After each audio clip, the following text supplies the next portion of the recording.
ఇది కరెంటు విద్యుత్ విధానంలో ఒక భాగం. సదరన్ డిస్ట్రిబ్యూటరీ కంపెనీ ఉంది. ఇది తిరుపతిలో ఉంటుంది. నెల్లూరు తిరుపతి జిల్లాలో అందులో భాగం. ఈ కంపెనీ ద్వారా నెల్లూరు తిరుపతి జిల్లాల్లో రద్దయినటువంటి ట్రూ అప్ ఛార్జీల యొక్క విలువ 1551 కోట్ల రూపాయలు. ఇవాళ మనం కడుతున్న డబ్బు మీరు కట్టక్కర్లేదు, ప్రభుత్వమేదే బాధ్యత అని చెప్పి ప్రభుత్వం ప్రజల మీద భారాన్ని తొలగించినటువంటి ప్రభుత్వం ఇవాల్టి చంద్రబాబు నాయుడు గారి ప్రభుత్వం అని చెప్పి ఈ సందర్భంగా చెప్పాలి. కాబట్టి ఈ యొక్క ఛార్జీలను తగ్గిస్తూ ఇంకా కూడా ఒక సంవత్సరం లోపల ఇంకొక 45 పైసలైన యూనిట్ పైన తగ్గించాలి అనేటువంటి ప్రయత్నంలో ఈ ప్రభుత్వం ఉంది. తప్పకుండా ఆ ప్రయత్నం విజయవంతం అవుతుందని చెప్పి మనం ఈనాడు భావిస్తూ ఉన్నాం. అంతేకాదు, ఈనాడు మనకి అభివృద్ధి లేదు, రేపటి యువతకి ఉపాధి అవకాశాలు లేవు ఈ రాష్ట్రంలో. పాపం మన వాళ్ళే మనల్ని దెప్పిపడుస్తున్నారు అనుకుంటే, పక్కన ఉన్నటువంటి తెలంగాణ రాష్ట్రంలో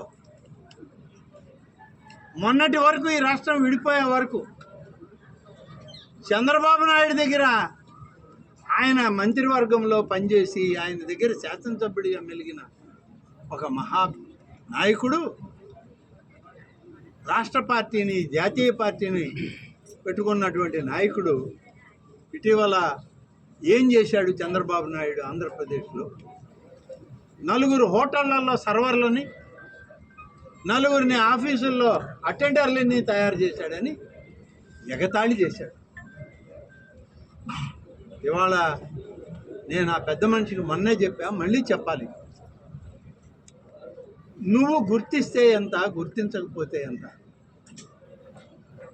ఈ రాష్ట్ర నాయకుడైనటువంటి ముఖ్యమంత్రి చంద్రబాబు నాయుడిని ఇతర దేశాల్లో ప్రభుత్వాలు గుర్తించారు, ప్రధానమంత్రులు గుర్తించారు, రాష్ట్రపతులు గుర్తించారు, ఈ దేశం గుర్తించింది.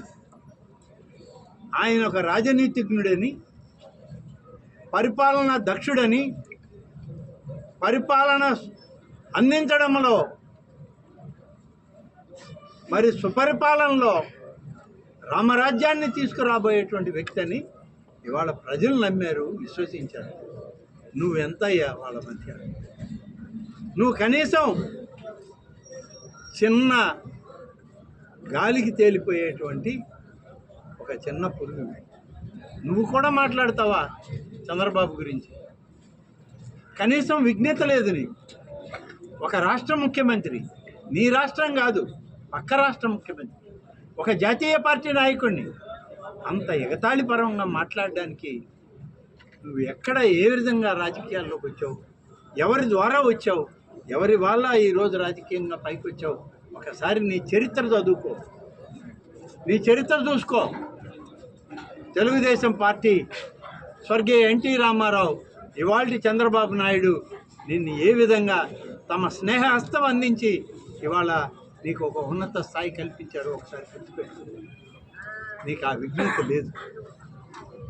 ఇవాళ ఈ రాష్ట్రంలో అధిక పెట్టుబడులు సాధించినటువంటి రాష్ట్రం భారతదేశంలో ఏదైనా ఉందంటే అది ఆంధ్రప్రదేశ్ అని చెప్పి ఇవాళ బ్యాంకులు నిర్వహించే సర్వేల్లో, అవి మన బ్యాంకులు కాదు, ఇది మన ప్రభుత్వం ఇచ్చింది కాదు, బ్యాంక్ ఆఫ్ బరోడా అనేటువంటి జాతీయ అంతర్జాతీయ బ్యాంకు సర్వేలో వాళ్ళు ఇచ్చి విడుదల చేసినటువంటి జాబితాలో ఆంధ్రప్రదేశ్ రాష్ట్రం భారతదేశంలో అగ్రగామి రాష్ట్రంగా ఇవాళ ఉంది.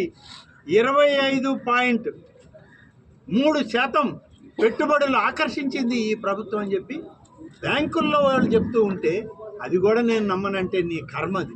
దానికి ఎవడేం చేస్తాడు? ఇవాళ మనం ఎవరితో పోటీ పడుతున్నాం? ఒరిస్సాలో రాష్ట్రంలో 13.1% మాత్రమే పెట్టుబడులు ఈ సంవత్సరం. మహారాష్ట్ర